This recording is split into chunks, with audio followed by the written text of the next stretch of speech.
नमस्कार, स्वागत है आप सभी का डीडी न्यूज के इस बुलेटिन में। मैं हूं अश्विनी कुमार मिश्र। देखते हैं खबरों को विस्तार से।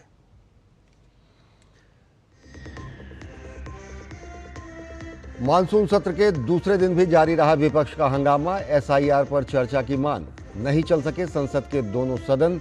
विपक्ष पर बरसे संसदीय कार्य मंत्री, कहा देश की टैक्स मनी को हंगामा करके किया जा रहा है बर्बाद, देना होगा इसका जवाब।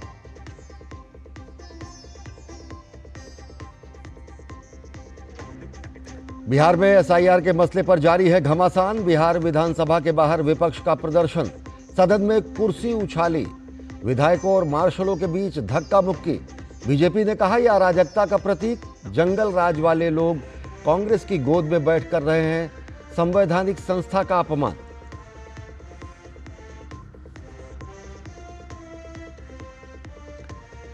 कल से प्रधानमंत्री नरेंद्र मोदी की ब्रिटेन और मालदीव की यात्रा। ब्रिटेन के साथ द्विपक्षीय संबंधों की व्यापक पहलुओं पर होगी समीक्षा। मालदीव की स्वतंत्रता की 60वीं वर्षगांठ पर मुख्य अतिथि के रूप में होंगे शामिल।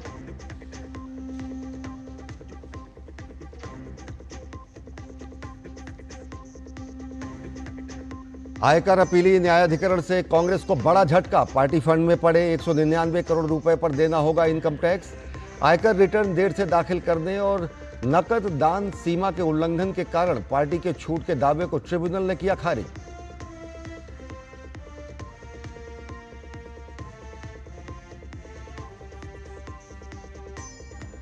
केंद्र सरकार की नीतियों और आरबीआई के व्यापक सुधारों का दिखा सकारात्मक असर। सार्वजनिक क्षेत्र के बैंकों के फंसे कर्जों में बीते 5 वर्षों में उल्लेखनीय गिरावट।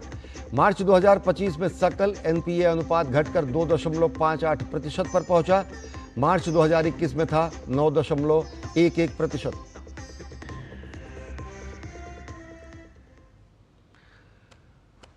ये थी हेडलाइन और अब देखते हैं खबरों को विस्तार से। बिहार विधान मंडल के मानसून सत्र का दूसरा दिन हंगामेदार रहा। विपक्ष ने लॉ एंड ऑर्डर और वोटर वेरिफिकेशन को लेकर जबरदस्त प्रदर्शन किया। सुबह 21 मिनट और दोपहर 2 बजे शुरू हुई कार्यवाही महज 30 मिनट ही चल सकी, यानी पूरे दिन में सदन की कार्यवाही महज 51 मिनट चल सकी। देखिए हमारी खास रिपोर्ट।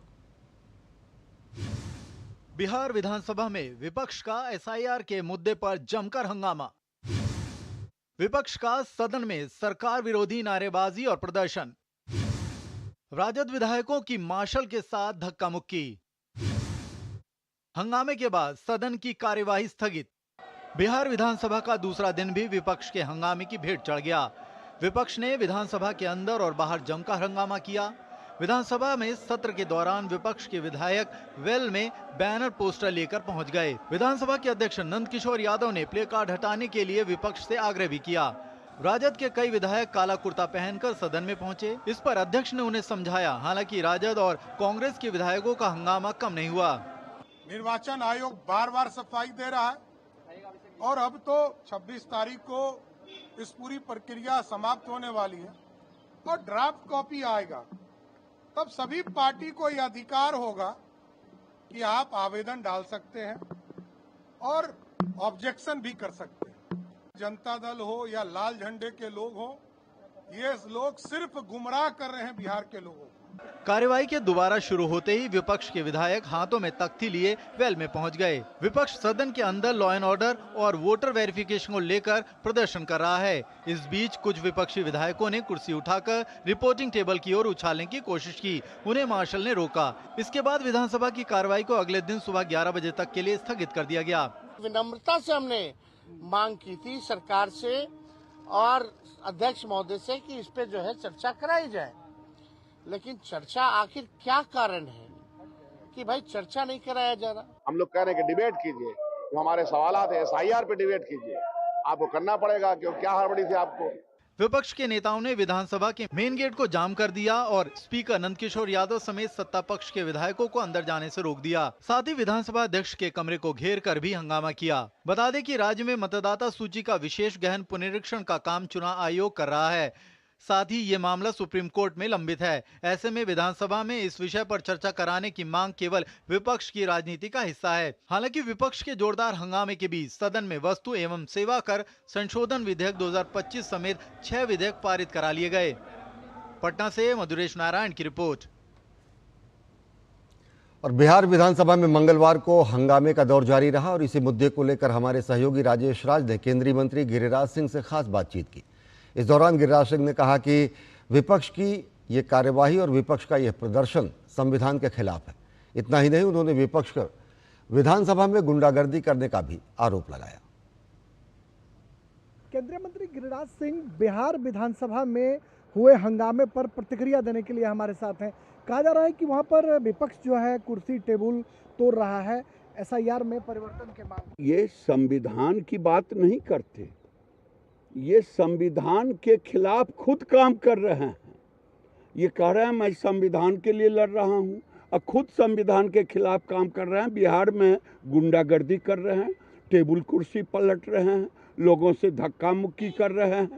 दिल्ली के अंदर लोकसभा में देखिए विपक्ष क्या कर रहे हैं, मकर ध्वज पर अड्डा लगाए हैं, जबकि लोकसभा अध्यक्ष ने नोटिस निकाला कि मकर ध्वज पर कोई धरना प्रदर्शन नहीं हो। आज राहुल गांधी, प्रियंका गांधी, मीसा भारती और तमाम जो विपक्ष के लोग हैं मकर द्वार पर भारी धरना प्रदर्शन किया वोटर लिस्ट में गड़बड़ियों को। मैं वही कह रहा हूँ, ये संविधान और व्यवहार को मानते नहीं। लोकसभा के अध्यक्ष ने अवहेलना की। अगर 144 लग जाए कहीं पे तो क्या आप तोड़ेंगे? तो आपको संविधान को मानने वाला व्यक्ति कहा जाए? संविधान के खिलाफ हैं, कानून के खिलाफ हैं, ये केवल नौटंकी कर रहे हैं। इनको एसआईआर से मतलब नहीं है, इन लोगों को मतलब है अवैध मतदाताओं को वोट कैसे देने का अधिकार मिले। भारत में भारत का संविधान कहता, इलेक्शन कमीशन कहता, जो भारत का नागरिक है वो वोट देगा, जो नहीं है वो किसी भी हालत में नहीं देगा।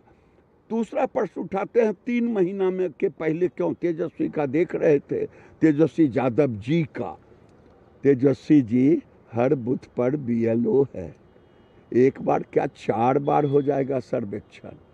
आपको काहे के लिए कष्ट है? काम करने दीजिए, कहीं पे निगाहें, कहीं पे निशाना मत लगाइए। जो वोट भारत का वोटर नहीं होगा, नागरिक नहीं होगा, वो नहीं वोट देगा। चलिए, बहुत शुक्रिया केंद्रीय मंत्री गिरिराज सिंह, जिनका कहना है कि बिहार विधानसभा में जो घटना घटी है उसकी निंदा की जानी चाहिए। विपक्ष हर हाल में वहां पर वायलेंस करना चाहता है और मकर द्वार पर भी जिस तरीके से संसद में धरना प्रदर्शन करने की कोशिश की गई है, यह कहीं ना कहीं लोकतंत्र के खिलाफ है, क्योंकि ओम बिरला स्पीकर ने साफ तौर पर मकर द्वार पर धरना प्रदर्शन देने से मनाही की है। कैमरामैन उत्तम के साथ राजेश राज, डीडी न्यूज़, दिल्ली। और बिहार में वोटर लिस्ट के स्पेशल इंटेंसिव रिवीजन पर पटना से लेकर दिल्ली तक विपक्ष का हंगामा जारी है और इसके चलते दोनों सदन को आज दिन भर के लिए स्थगित करना पड़ा। इस पूरे मसले पर जेडीयू सांसद संजय कुमार झा से हमारे संवाददाता मुकेश शुक्ला ने खास बातचीत की। सभा के सांसद संजय कुमार झा जी हमारे साथ मौजूद हैं। सर, एसआईआर को लेकर के जो विरोध चल रहा है और दोनों सदन नहीं चलने दिया जा रहा है, कैसे देखते हैं ये विपक्ष की राजनीति? देखिए, इलेक्शन कमीशन का काम है चुनाव कराना, संविधान यही कहता है। इलेक्शन कमीशन का काम है आपको वोटर लिस्ट को रिवाइज करना, पुनरीक्षण करना। और जब ये काम शुरू किया था इलेक्शन कमीशन ने बिहार में, तो हम लोगों ने भी अपने पार्टी के लोगों से बात किया और जो हमारे वोटर हैं, समर्थक हैं, कि भाई कराइए और आप लोगों को कोई दिक्कत लगे तो हम लोगों को जानकारी दीजिए। हम लोग इलेक्शन कमीशन में टाइम लेके बात करेंगे कि ये इशू है, इसको रिजॉल्व कीजिए अब पार्टी की तरफ से। 15 दिन के बाद हम लोगों ने रिव्यू किया, कोई कंप्लेन बिहार से कहीं नहीं है। सब लोगों ने कहा कि बिल्कुल सही तरीके से चल रही है। आज से 5 दिन पहले 16 तारीख को किया था हम लोगों ने रिव्यू। 90% ज़्यादा लोग अपना अप्लाई कर चुके थे, और लेकिन किसी का डेथ हो गया, कोई आपको 2 जगह पे वोटर है, कोई किसी का यहाँ इस देश का सिटीजन नहीं है, तो उसको तो रिवाइज करेक्ट करना ही पड़ेगा लिस्ट को। वो इलेक्शन कमीशन ही कर सकती है, तो वो सही काम कर रही है। तो प्रियंका जी जिस तरह से आरोप प्रत्यारोप लगा रही हैं बिहार को लेकर के कि बिहार में शासन ठीक नहीं चल रहा है, कैसे कहेंगे उसको? देखिए, उनका बिहार में लोकतंत्र की हत्या 2005 में जब प्रियंका जी की पार्टी की सरकार थी तो वहाँ राष्ट्रपति शासन लगाया, उनको जाके देखना चाहिए। और राष्ट्रपति शासन ही नहीं लगाया, बिहार को 1 साल में 2 बार चुनाव हुआ बिहार में। जो 2 फरवरी में जीते वो ओथ भी नहीं ले पाए, विधायक ओथ नहीं ले पाए थे, वो अभूतपूर्व विधायक हो गए। उन्हीं के पार्टी का देन है ये। और सुप्रीम कोर्ट लोग चले गए थे, सुप्रीम कोर्ट का जजमेंट देखना चाहिए कि क्या कहा था कि लोकतंत्र की हत्या कांग्रेस ने कैसे की थी बिहार में। जिस तरह से एसआईआर के विरोध में पार्लियामेंट को नहीं चलने दिया जा रहा है, यहाँ पर संजय कुमार झा साफ कह रहे हैं कि विपक्ष जो है वो एक गलत राजनीति कर रहा है। अगर वोटर नहीं है तो उसकी जांच जरूर की जाएगी और ऐसी कोई शिकायत अभी तक बिहार में नहीं देखने को मिली है। कैमरा नवीन के साथ मैं मुकेश शुक्ला, डीडी न्यूज़ दिल्ली। केंद्र सरकार की नीतियों और भारतीय रिजर्व बैंक के व्यापक सुधारात्मक कदमों के चलते सार्वजनिक क्षेत्र के बैंकों में फंसे कर्जों में बीते 5 वर्षों में उल्लेखनीय गिरावट दर्ज की गई है। मार्च 2021 में जहां सकल एनपीए अनुपात 9.11% था, वहीं ये मार्च 2025 में घटकर 2.58% पर आ गया है। सरकारी आंकड़ों के अनुसार सकल एनपीए की राशि मार्च 2021 में 6.16 लाख करोड़ रुपए थी, जो मार्च 2025 तक घटकर 2.83 लाख करोड़ रुपए रह गई है। ये जानकारी वित्त राज्य मंत्री पंकज चौधरी ने राज्यसभा में एक लिखित प्रश्न के उत्तर में दी। सरकार और आरबीआई ने एनपीए की समस्या से निपटने के लिए कई नीतिगत और संस्थागत सुधार लागू किए हैं। इनमें से insolvency and bankruptcy code IBC को सख्ती से लागू करना, जानबूझकर डिफाल्टरों को पुनर्गठन प्रक्रिया से बाहर करना और ऋण वसूली अधिक प्रभावी बनाने के लिए अधिनियम के साथ साथ ऋण एवं दिवालियापन वसूली अधिनियम में संशोधन भी शामिल है। इसके अलावा डेट रिकवरी ट्रिब्यूनल की न्यूनतम सीमा 10 लाख रुपए से बढ़ाकर 20 लाख रुपए की गई है, ताकि उच्च मूल्य के मामलों पर बेहतर फोकस किया जा सके। सार्वजनिक क्षेत्र के बैंकों में स्ट्रेस एसेट मैनेजमेंट शाखाएं बनाकर एनपीए खातों की निगरानी करना और वसूली की प्रक्रिया को सशक्त बनाया गया है।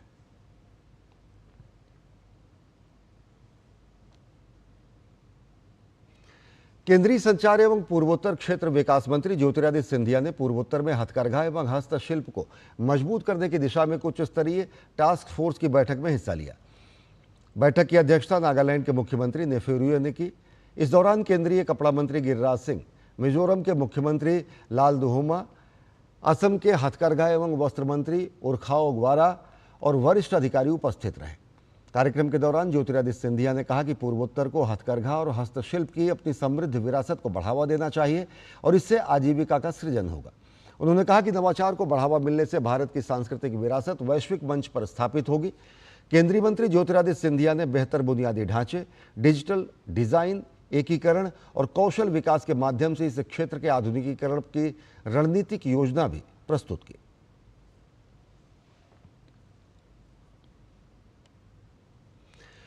पूर्व उपराष्ट्रपति जगदीप धनखड़ के इस्तीफे के बाद से राजनीतिक प्रतिक्रियाओं का दौर लगातार जारी है। केंद्रीय सामाजिक न्याय एवं अधिकारिता राज्य मंत्री रामदास अठावले ने कहा कि जगदीप धनखड़ ने स्वास्थ्य कारणों से इस्तीफा दिया है। ऐसे में उनके त्यागपत्र को लेकर विपक्ष के सभी आरोप निराधार हैं। वहीं वर्ष 2006 से मुंबई लोकल ब्लास्ट मामले में बॉम्बे हाईकोर्ट के फैसले पर प्रतिक्रिया देते हुए उन्होंने इसे निराशाजनक फैसला बताया।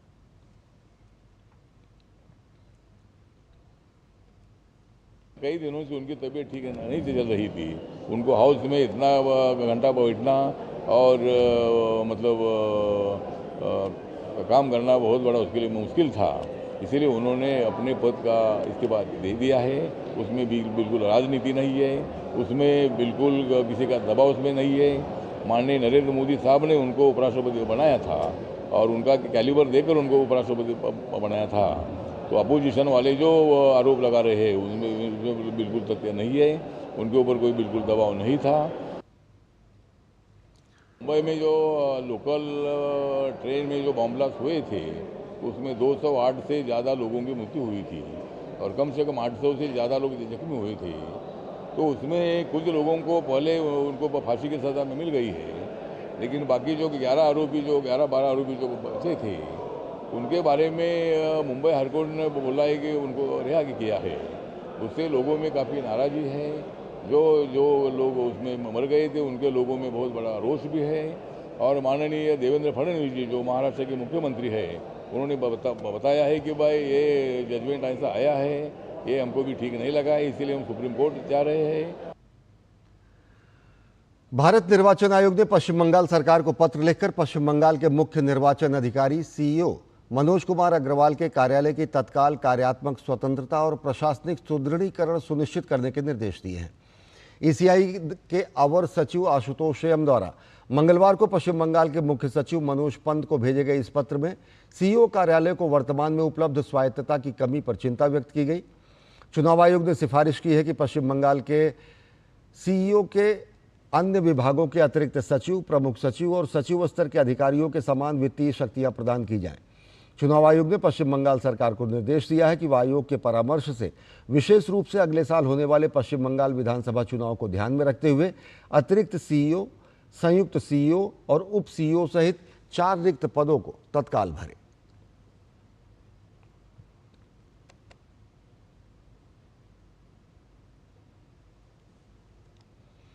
मंगलवार को नई दिल्ली में आयोजित 10वें अणुव्रत न्यास निधि कार्यक्रम में आरएसएस सर संघ चालक मोहन भागवत ने शिरकत की। इस दौरान उन्होंने भारतीयता, मानवता और वैश्विक समस्याओं पर बातचीत की। मोहन भागवत ने कहा कि इस वक्त विश्व तमाम समस्याओं से घिरा है, लेकिन भारत ही इकलौता देश है जिसकी ओर आज दुनिया टकटकी लगाए देख रही है, क्योंकि उन्हें लगता है कि भारत के पास हर समस्या का हल है। तमाम पहलुओं पर चर्चा करते हुए मोहन भागवत ने अज्ञानता को आज के दौर की सबसे बड़ी समस्या बताया। उनका कहना था कि समय के साथ ज्ञान बढ़ा है तो साथ ही अज्ञानी लोगों की संख्या भी बढ़ी है। भारत भी आर्थिक दृष्टि से, सामरिक दृष्टि से, सब दृष्टि से दुनिया का सिरमौर देश था, ज्ञान की दृष्टि से भी। लेकिन कहीं पर जाकर भारत ने किसी को जीता, किसी के संपत्ति का अपहरण किया, ये सब नहीं हुआ है। ये भारत के दृष्टि के कारण जो भारत का इतिहास बना है वो आज भी दुनिया के स्मरण में है, और इसलिए दुनिया देखती है कि आज के संकटों से मुक्ति के सारे मार्ग अवरुद्ध हो गए। बहुत प्रयोग हमने किए, हम फेल हो गए। अब हमको नया रास्ता कौन देगा? भारत देगा। ये अगर करना है तो कभी कभी हम सुनते हैं ऐसा, वाह वाह बहुत अच्छा, तालियां भी बजाई आपने। लेकिन भारत यानी कौन है? हम भारत है। ये हमको करना पड़ेगा। भारत यानी केवल भूमि नहीं, भूमि तो होती है, लेकिन जनपदवती भूमि होती है, यानी भारत के जन, पीपल ऑफ इंडिया। सावन के पवित्र महीने में कांवड़िए आस्था से सराबोर हैं। सावन में श्रद्धालुओं को किसी प्रकार की समस्या न हो, इसे लेकर उत्तर प्रदेश प्रशासन की ओर से तमाम इंतजाम किए गए हैं। महाशिवरात्रि के पावन पर्व के मद्देनजर मेरठ रेंज के डीआईजी कलानिधि नैथानी ने हाईवे और मंदिरों की सुरक्षा व्यवस्था का जायजा लिया। डीआईजी कलानिधि नैथानी ने बताया कि मेरठ रेंज में 26 कंट्रोल रूम से कांवड़ यात्रा की निगरानी की जा रही है। मेरठ रेंज की पुलिस दिल्ली, हरियाणा, राजस्थान और उत्तराखंड पुलिस के संपर्क में है। भाव भक्ति के साथ भक्ति में लीन हमारे श्रद्धालु, हमारे कांवड़िया अब भारी संख्या में हरिद्वार की तरफ भी जा रहे हैं और हरिद्वार से वापस भी आ रहे हैं। समुचित व्यवस्था प्रशासन द्वारा की गई है, जैसे जगह जगह पर उनके शिविर वगैरह भी लगे हैं, जहाँ पे जो स्वास्थ्य संबंधी सेवाएं हैं वो दी जा रही है। विभिन्न विभागों की टीम, जैसे कि बिजली विभाग की टीम और हमारी पुलिस की भी कई टीमें, जैसे अग्निशमन की टीम वगैरह सब राउंड पर हैं। इसके अलावा हमारी खुद की सभी थाना mobile, sector mobile, zonal mobile और हमारी स्पेशलाइज्ड टीम्स भी राउंड पर हैं। मुख्यमंत्री योगी आदित्यनाथ के निर्देश पर मेरठ छावनी परिषद के सीईओ जाकिर हुसैन ने बाबा अवघड़नाथ शिव मंदिर के बाहर सफाई मित्रों के साथ झाड़ू लगाकर स्वच्छता अभियान चलाया। पश्चिमी उत्तर प्रदेश में कांवड़ियों का सैलाब उमड़ रहा है और ऐसे में मुख्यमंत्री योगी आदित्यनाथ ने साफ सफाई की व्यवस्था को लेकर खास जोर दिया है। शिवरात्रि पर लाखों श्रद्धालु यहां जलाभिषेक करते हैं, इसलिए यहां सफाई की व्यवस्था को लेकर 90 सफाई कर्मी 24 घंटे काम कर रहे हैं। सीईओ ने खुद सफाई में हिस्सा लेकर जनता को प्रेरित किया है। मुख्यमंत्री के आह्वान के बाद छावनी क्षेत्र में स्वच्छता के प्रयास और तेज हुए हैं। सफाई में मैंने आपको बताया था कि हमने यहाँ पे लगभग 20 से 30 एम्प्लॉय डिप्यूट किए हैं, जो सुबह शाम और रात को 3 शिफ्ट में डिप्यूट कर रखे हैं। लगातार सफाई चलेगी और यहाँ से जो कूड़ा कचरा जितना मिलेगा उसको सिर्फ मंदिर के आसपास में नहीं, पूरे कैंट एरिया में हमने अच्छा सफाई व्यवस्था स्टार्ट करी है और तुरंत पूरा उठाना और ग्राउंड लेके जाने का प्रबंध। देश में जनगणना 2027 की तैयारी शुरू हो चुकी है। केंद्रीय गृह राज्य मंत्री नित्यानंद राय ने लोकसभा में लिखित प्रश्न के जवाब में कहा कि इस वर्ष जून में जनगणना कराने की सरकार की मंशा को व्यक्त करते हुए राजपत्र अधिसूचित करके प्रकाशित किया गया है। लिखित उत्तर में मंत्री ने बताया कि इस संबंध में इस महीने के पहले सप्ताह में 2 दिवसीय सम्मेलन आयोजित किया गया था, जिसमें आगामी जनगणना की रूपरेखा और इससे जुड़ी गतिविधियों जैसे प्रशासनिक इकाइयों के ढांचे को अंतिम रूप देना और मोबाइल ऐप के माध्यम से डेटा संग्रहण करने पर चर्चा की गई।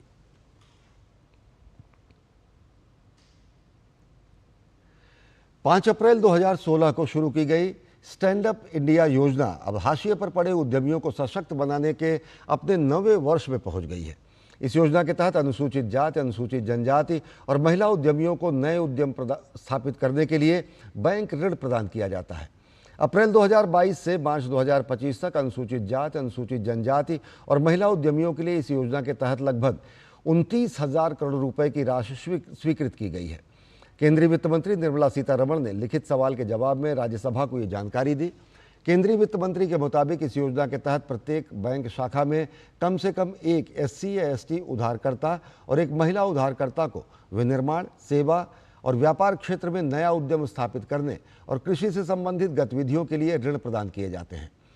संभावित उधारकर्ताओं को ऋण के लिए बैंकों से जोड़ने के अलावा ऑनलाइन पोर्टल www.standupmitra.in ने भावी अनुसूचित जाति, जनजाति और महिला उद्यमियों के भावी व्यवसाय में स्थापित करने के प्रयासों में प्रशिक्षण से लेकर बैंक की आवश्यकताओं के अनुसार ऋण आवेदन भरने तक का मार्गदर्शन प्रदान किया है।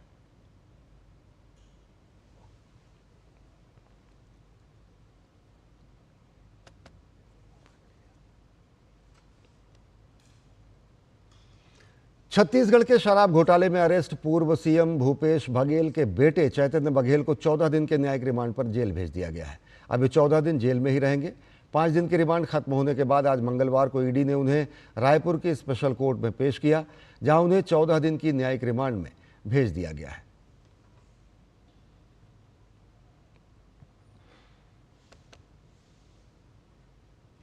बिट्स पिलानी के हैदराबाद कैंपस के 2 छात्रों ने वो कारनामा कर दिखाया है जिससे भारत को ड्रोन के क्षेत्र में आत्मनिर्भर बनने में मदद मिलेगी। इन छात्रों ने एक ऐसा ड्रोन बनाया है जो बम गिरा सकता है और रडार से भी इसे नहीं पकड़ा जा सकता। इन छात्रों की उम्र महज 20 साल है। उन्होंने अपनी कंपनी ओपोलोन डायनेमिक्स शुरू करके 2 महीने के अंदर ही भारतीय सेना को ये बेचना भी शुरू कर दिया है। छात्रों द्वारा बनाया गया ये ड्रोन जम्मू कश्मीर, हरियाणा के चंडी मंदिर, बंगाल के पानागढ़ और अरुणाचल प्रदेश भेजे जा रहे हैं। राजस्थान के अजमेर के रहने वाले जयंत खत्री मैकेनिकल इंजीनियरिंग के छात्र हैं। वहीं कोलकाता के शौर्य चौधरी इलेक्ट्रिकल इंजीनियरिंग पढ़ते हैं। दोनों ने मिलकर ये ड्रोन बनाया है और उन्होंने बाजार से पार्ट्स खरीदे, उन्हें भारतीय मौसम के हिसाब से बदला और फिर लिंक्डइन पर आर्मी अफसरों को मैसेज भेजकर अपने ड्रोन के बारे में बताया। एक कर्नल ने जवाब दिया और उन्हें चंडीगढ़ में डेमो के लिए बुलाया गया। उन्होंने बम गिराने वाले और रेसिंग ड्रोन का लाइव डेमो भी दिया। फिर सेना और अफसरों ने डेमो को देखा। धीरे धीरे उन्हें ऑर्डर मिलने लगे और उनकी कंपनी शुरू हो गई। ये ड्रोन 300 किलोमीटर प्रति घंटे की रफ्तार से उड़ सकते हैं। हम लोगों ने रिसेंटली एक drone and defence tech startup बनाया है, जो हम लोग लास्ट 2 महीने से हम लोग उसके ऊपर काम कर रहे हैं। एंड हम लोग अभी आर्मी के लिए trainer drones, kamikaze drones and bomb dropping drones बनाते हैं। एंड आर स्पेशलिटी हम लोग क्या स्पेशल करें, that is we make custom drones for army. हम लोग आर्मी के लिए कस्टम ड्रोन्स भी बनाते हैं। हमारे जो फास्टेस्ट ड्रोन है उसकी स्पीड है around 300 kilometre per hour and इसके अंदर पूरी फीड लाइव फीड रहती है, बिकॉज हम लोग एनालॉग गॉगल्स यूज़ करते हैं।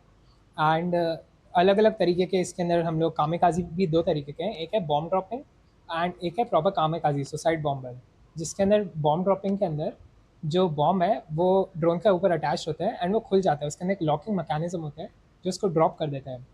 उसी के साथ हमारे पास एक कामेकाजी जो प्रॉपर जो सुसाइड बॉम्बर है वो क्या करता है, उसके अंदर जो प्लास्टिक एक्सप्लोसिव होता है वो उसी को लेके एंड वो खुद ही जाके फट जाता है। Has built a variety of different types of UAVs, including payload droppers, kamikaze strike UAVs, as well as surveillance drones, both daytime and nighttime surveillance. We are aiming to work on other designs as well, such as a fixed wing design and a VTOL, which are currently in development. We had already started designing our flagship kamikaze drone by then, and we had also built our payload dropping drone as well as worked on our high speed surveillance drones, and subsequently started delivering orders to the Indian Army. और देश के सबसे बड़े मजदूर संगठन भारतीय मजदूर संघ के 70 साल पूरे हो रहे हैं और इसी कड़ी में बुधवार को राजधानी दिल्ली में भारतीय मजदूर संघ एक भव्य कार्यक्रम का आयोजन करने जा रहा है। कार्यक्रम को राष्ट्रीय स्वयंसेवक संघ के प्रमुख डॉक्टर मोहन भागवत संबोधित करेंगे। इसी कड़ी में बीएमएस के पूर्व अध्यक्ष सजी नारायण से बातचीत की हमारे संवाददाता देवेंद्र रावत। भारतीय मजदूर संघ के 70 साल पूरे हो रहे हैं और इस सफरनामे पर बातचीत के लिए हमारे साथ मौजूद हैं सज्जी नारायण जी, जो कि बीएमएस के पूर्व राष्ट्रीय अध्यक्ष हैं और सुप्रीम कोर्ट के वरिष्ठ अधिवक्ता हैं। बड़ा लंबा सफर आपने तय किया है और एक मजदूर संगठन के लिए इतना लंबा सफर तय करना और विदाउट एनी कॉन्फ्लिक्ट्स, कैसे आप इस सफर को देखते हैं सर? अभी भारतीय मजदूर संघ भारत के श्रमिक आंदोलन में सबसे आखिरी में शुरुआत हुआ था। उसके पहले बहुत बड़ा संगठन मजदूर क्षेत्र में कार्यरत थे, जैसे AITUC थे, पहले का संगठन है, बाद में INTUC आ गया, HMS, बाकी सब आ गया। ये राष्ट्र के प्रति उनका निष्ठा, प्रतिष्ठा, ये सारा ऐसा एक संगठन की भी आवश्यकता है। इसलिए भारतीय मजदूर श्रद्धेय दत्तोपंत ठेंगड़ी जी ने 1955 में भारतीय मजदूर संघ का स्थापना किया था। क्या कुछ कार्य योजना कल के लिए आप लोगों ने फाइनल की है सर? ये एक साल पूरा हमने बहुत लंबे समय का एक कार्यक्रम हमने तय किया था। पूरे देश में सभी जिलाओं में, सभी तहसील लेवल तक कार्यक्रम सब हुआ है। उसका प्रारंभ पिछले साल में भोपाल में 23 जुलाई को प्रारंभ हुआ और उसका समारोह कार्यक्रम है कल होने वाले। जो दशक हैं आने वाले, उसमें किस तरह से भारतीय मजदूर संघ अपनी भूमिका निभाएगा? भारत विश्व में सबसे ज़्यादा असंगठित क्षेत्र मजदूर होने वाले देश है। 93% पूरा टोटल मजदूर आबादी में असंगठित क्षेत्र के मजदूर लोग हैं। दूसरे क्या है, संगठित क्षेत्र में जो केवल 7% है, उसमें भी बहुत संख्या में ठेका मजदूर, कॉन्ट्रैक्चुअलाइजेशन बढ़ते रहते हैं। ये दो समस्याओं को कैसे सामना करना, इसमें भारतीय मजदूर का ध्यान ज़्यादा अभी होता है। बीएमएस जिस प्रकार से 70 साल का कार्यकाल वो पूरा कर रहा है, साथ ही नए जो दौर में जब बीएमएस प्रवेश करेगा तो वो नए तौर तरीकों के साथ चलेगा। और जहाँ तक टेक्नोलॉजी और AI की बात है तो भारतीय मजदूर संघ उसका विरोध नहीं करता, लेकिन ह्यूमन इंटरवेंशन की भी ज़रूरत होती है। कैमरा पर्सन अरमान के साथ देवेंद्र रावत, DD न्यूज़, दिल्ली। और बदायूं में सावन के महीने में एक तालाब की खुदाई में पंचमुखी शिवलिंग निकलने की घटना से चारों ओर चर्चा का माहौल है। एक कार्यक्रम के दौरान, एक खुदाई के दौरान जेसीबी से तालाब की जब खुदाई की जा रही थी, लगभग 6 फीट नीचे एक अद्भुत और प्राचीन पंचमुखी शिवलिंग निकला और इसके बाद दर्शन के लिए श्रद्धालुओं का यहां तांता लग गया। सावन का पवित्र महीना बदायूं के सराय पिपरिया के लिए और भी ज्यादा विशेष और भक्तिमय हो गया है। दरअसल वाटर वुमेन शिप्रा पाठक की ओर से कमल की खेती को बढ़ाने के लिए तालाब की खुदाई कराई जा रही थी। तभी अचानक तालाब से प्राचीन शिवलिंग निकल आया। शिवलिंग निकलने की सूचना देखते देखते आसपास के गांव में फैल गई और फिर क्या था, भोले बाबा के दर्शन के लिए ग्रामीणों का तांता लग गया और पूजा अर्चना शुरू हो गई। शिप्रा पाठक के पिता बीजेपी नेता शैलेश पाठक का कहना है कि शिवलिंग जहां निकला है वहां विशाल मंदिर बनवाया जाएगा। ये पंचमुखी शिवलिंग लगभग 300 साल से भी ज्यादा पुराना बताया जा रहा है। धर्म में आस्था चमत्कार हो इसलिए नहीं करना चाहिए। अगर आप आस्था रखते हैं तो चमत्कार होता ही है। चमत्कार के लिए आस्था नहीं होनी चाहिए। देव प्रसन्न हुए हैं और उन्होंने ये चयन किया है कि वो यहाँ पर अब विराजेंगे। हम लोगों का सौभाग्य, मतलब यहाँ पर शंकर जी जैसे बताया कि निकले हैं वहाँ, हम तो बैठे थे, एकदम लोग दौड़ने लगे, हमको ये लगा कोई दुर्घटना तो नहीं हो गई।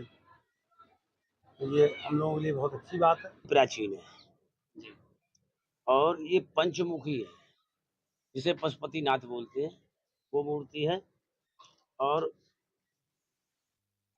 लगभग 6-7 फीट की गहराई पे ये निकली है। 100-200 साल तो पुरानी होगी लगभग, पानी के चला हुआ, क्योंकि आज की तो है ना जी। अगर आज की होती तो और तरह की होती। जल अभिषेक होना चाहिए, हाँ, क्योंकि स्वयं शंकर का दर्शन है साक्षात। शिवलिंग पंचमुखी है और संगमरमर के पत्थर से बना हुआ है। सावन के महीने में खुदाई में पंचमुखी शिवलिंग निकलने की घटना से लोगों में खासा उत्साह है। शिवलिंग निकलने की सूचना पर कई गांव के बच्चे, बूढ़े, युवा और महिलाएं भी दर्शन के लिए उमड़ पड़े हैं। Bureau report, DD news. और उत्तर प्रदेश के कई जिलों में छांगुर ने धर्म परिवर्तन का एक व्यापक नेटवर्क फैला रखा था।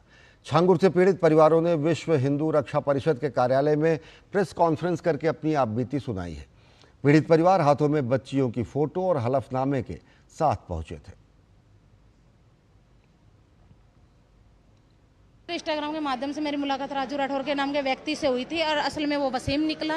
2019 में मुलाकात हुई थी और उसके बाद उसकी फैमिली भी पूरी सिंडिकेट है, वो मिली हुई फैमिली बात करती है। इनके गांव में जो गांव गानाखंडी के लोग हैं, कई लोग हैं जो छांगुर की गैंग से मिले हुए लोग हैं, जो लड़कियां सप्लाई करते हैं। धूम मणिपुर में मेरी जमीन है जिसपे अवैध पीर का निर्माण किया गया है, उस पर मजारें बन रही हैं। 3 साल पहले वहाँ पे छांगुर बाबा को देखा गया था। अगर इसको नहीं रोका गया तो ये मिनी पाकिस्तान बनने में देर नहीं लगेगी। और एक अन्य पीड़ित पिता ने बताया कि उनकी बच्ची का 6 महीने से अता पता नहीं है और कई अन्य परिवारों ने भी छांगुर पर धोखाधड़ी से धर्म परिवर्तन कराने का आरोप लगाया है। वो घर पे छांगुर छांगुर करे करती थी, छांगुर करे करती थी। कभी कहने लग गया मैं पूना जाऊंगी। मैं कोई बात नहीं, मैं सुनीगा। मैंने एक दिन टीवी देख रहा समाचार में वो छांगुर का मैंने हालात देखा, मेरी खोपड़ी बिल्कुल सनक गई। मन की हो सकता है कि इसकी गैंग में उलझ गई है, ये इसके साथ गलत काम धर्मांतरण परामर्शन जो बोलते हैं वो हो गया है। हमारे पास ये हुआ कि हमारी लड़की को लेकर चले गए हैं, वो मुबारक अली लेकर चले गए। अब उसके साथ निकाह करवा लिया, धर्म परिवर्तन किया गया, अब वो हिंदू से मुसलमान कर दिया गया। अब वो नहीं पता है कहाँ नहीं है। और उसका पिता भी, वो लोग वहाँ सब कोई हमें धमकी भी देते हैं। एजेंट उन्हीं लोग हैं। वो पूरे परिवार से राय से वो लेकर गया है लड़का। ये जो लड़का है ना, वो लेकर गया मुबारक अली। और विदेश राज्य मंत्री पवित्रा मार्गरेटा ने लेसोथो के प्रधानमंत्री सैमुअल मेटेकन से मुलाकात की। दोनों नेताओं ने प्रमुख क्षेत्रों में भारत और लेसोथो द्विपक्षीय सहयोग को और गहरा करने पर सार्थक चर्चा की।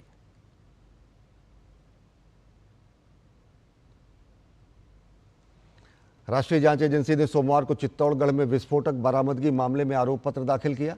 एनआईए ने 3 साल तक फरार रहने वाले और इस साल अप्रैल में गिरफ्तार किए गए मुख्य आरोपी फिरोज खान के खिलाफ आरोप पत्र दाखिल किया है।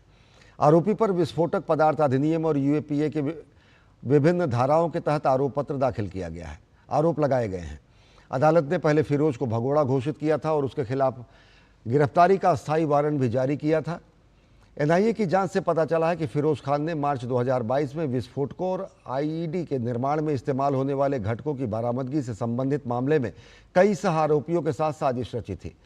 फिरोज ने सह आरोपी इमरान खान के निर्देश पर आईडी बनाने के लिए रासायनिक पदार्थ खरीदे थे। एनआईए ने इससे पहले सितंबर 2022 और अप्रैल 2022 में दर्ज मामले में 11 आरोपियों के खिलाफ आरोप पत्र दाखिल किया है। नवंबर 2023 में एक पूरक आरोप पत्र भी दाखिल किया गया था। और भारत ने पिछले 1 दशक में प्रमुख संक्रामक रोगों पर नियंत्रण और उन्मूलन के क्षेत्र में उल्लेखनीय प्रगति की है। केंद्रीय स्वास्थ्य एवं परिवार कल्याण राज्य मंत्री अनुप्रिया पटेल ने राज्यसभा में एक लिखित प्रश्न के उत्तर में बताया कि क्षय रोग, मलेरिया, एचआईवी, डेंगू, कालाजार और लिम्फेटिक फाइलेरियासिस जैसे रोगों से निपटने में देश ने कई लक्ष्य समय से पहले हासिल किए हैं। 2015 से 2023 के बीच टीबी मामलों में 17.7% और मृत्यु दर में 21.4% की कमी आई है। मलेरिया मामलों में 78.1% और मौतों में 77.6% की गिरावट आई है। कालाजार उन्मूलन लक्ष्य 2030 से पहले ही 54 जिलों में प्राप्त कर लिया गया है। डेंगू की मृत्यु दर 2024 में 0.13% रही। फाइलेरियासिस के लिए एमडीए कवरेज 85% तक पहुंच गया है। एचआईवी संक्रमण में 84% की कमी हुई है, जो वैश्विक औसत से बेहतर है। IHIP के जरिए 50 से अधिक रोगों की निगरानी हो रही है और इससे त्वरित प्रतिक्रिया संभव हो पाई है। भारत ने कई SDG लक्ष्य समय से पहले ही पूरे कर लिए हैं।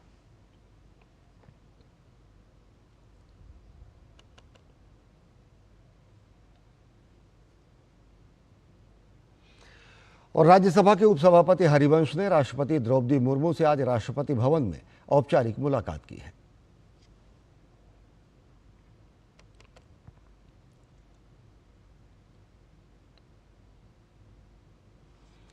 और मंगलवार को दिल्ली एयरपोर्ट पर एक बड़ा हादसा टल गया। एयर इंडिया के एक प्लेन में लैंडिंग के बाद आग लग गई। एयरपोर्ट अथॉरिटी का कहना है कि हांगकांग से उड़ान भरने वाली AI 315 फ्लाइट ने सुरक्षित लैंड किया, लेकिन पार्किंग के तुरंत बाद विमान के पिछले हिस्से में स्थित सहायक पावर यूनिट यानी APU में आग लग गई। राहत की बात यह रही कि हादसे में सभी यात्री और चालक दल सुरक्षित रहे।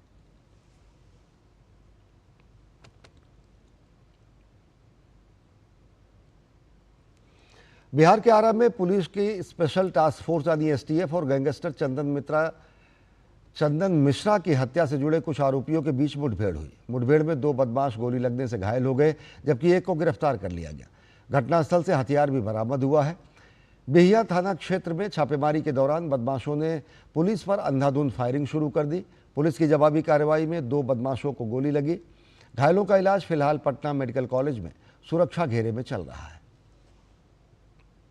पटना पुलिस के द्वारा 4 लोगों को गिरफ्तार किया गया है और इसमें जो मेन अभियुक्त हैं तौसीफ, उनको रिमांड पर लेकर आज से पूछताछ किया जा रहा है। 72 घंटे की पूछताछ मिली है और इसमें सुबह में आज उनको लाया गया है और पूछताछ चल रही है। उनके द्वारा जो बताया गया है बातें, उसके सत्यापन हेतु अलग अलग टीमें काम कर रही हैं और जो इस पूरे घटनाक्रम में जो लोग सम्मिलित थे उनके नाम पर पर्दाफाश हुआ है। इसी से जुड़े हुए क्रम में जो आइडेंटिफाई हुए थे उन लोगों को आज सुबह में आरा में पकड़ने की कोशिश की गई थी, जिसके क्रम में गोलीबारी हुई थी और उनमें गोली लगने के बाद वो घायल हुए, उनको PMCH लाया गया है। यहाँ पर जब उनका इलाज हो जाता है तो फिर उनसे पूछताछ होगी। और केंद्र की नरेंद्र मोदी सरकार जनजातीय समुदाय के समग्र विकास के लिए लगातार काम कर रही है और इसी कड़ी में देश में अनुसूचित जनजाति समुदाय के लोगों के सामाजिक आर्थिक विकास के लिए प्रधानमंत्री जनजातीय उन्नत ग्राम अभियान चलाया जा रहा है। इस अभियान की शुरुआत 2 अक्टूबर 2024 में की गई। इस कार्यक्रम का उद्देश्य 63,000 गाँव के 5 करोड़ से अधिक जनजातीय लोगों को लाभ पहुँचाने के लिए किया गया है। कार्यक्रम में 17 संबंधित मंत्रालय सहयोग कर रहे हैं। ये मंत्रालय आवास, स्वास्थ्य सेवा, शिक्षा और कनेक्टिविटी सहित विभिन्न क्षेत्रों में मौजूद गंभीर कमियों को दूर करने हेतु समन्वय प्रयास कर रहे हैं।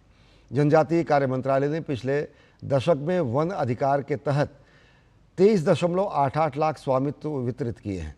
वहीं 1 करोड़ से अधिक अनुसूचित जनजाति समुदाय के विद्यार्थियों को इस अभियान के तहत छात्रवृत्तियां प्रदान की जा रही हैं। भारत के इतिहास का ये सबसे बड़ा जनजातीय विकास कार्यक्रम है। इस योजना का बजट 79,156 करोड़ रुपए का है और इसमें केंद्र सरकार 56,333 करोड़ रुपए और राज्य सरकारें 22,823 करोड़ रुपए का योगदान कर रही हैं। इसका उद्देश्य 449 जिलों के दूरदराज और दुर्गम इलाकों में बसे 63,000 से ज़्यादा जनजातीय बहुल गाँवों का विकास करना है। ये ज़िले देश के कुल जिलों का लगभग 71% हिस्सा कवर करते हैं।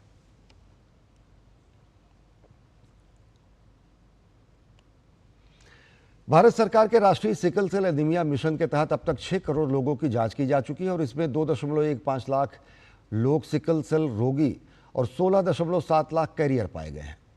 साथ ही साथ 2.6 करोड़ स्वास्थ्य कार्ड भी वितरित किए गए हैं। मध्य प्रदेश, गुजरात, राजस्थान, तेलंगाना, कर्नाटक, उत्तराखंड ने लक्ष्य से अधिक जांच कर बेहतरीन प्रगति की है। वहीं ओडिशा, छत्तीसगढ़, महाराष्ट्र और गुजरात में सबसे ज़्यादा ऐसे मामले सामने आए हैं। सरकार ने जांच के लिए किट और आंकड़ों के डिजिटल संग्रहण के लिए पोर्टल का उपयोग किया है। इस मिशन का लक्ष्य 2047 तक देश से सिकल सेल एनीमिया का पूर्ण उन्मूलन करना है।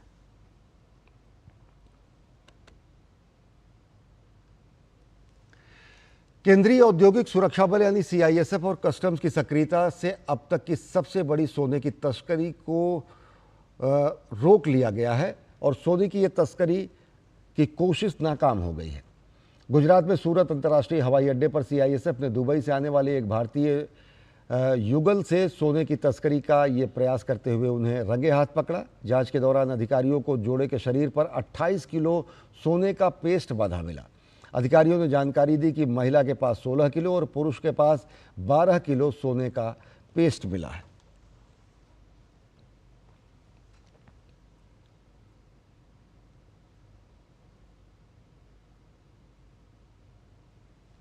तो बुलेटिन में फिलहाल इतना ही। देश और दुनिया की ताज़ा तरीन खबरों के लिए देखते रहिए DD न्यूज़। नमस्कार।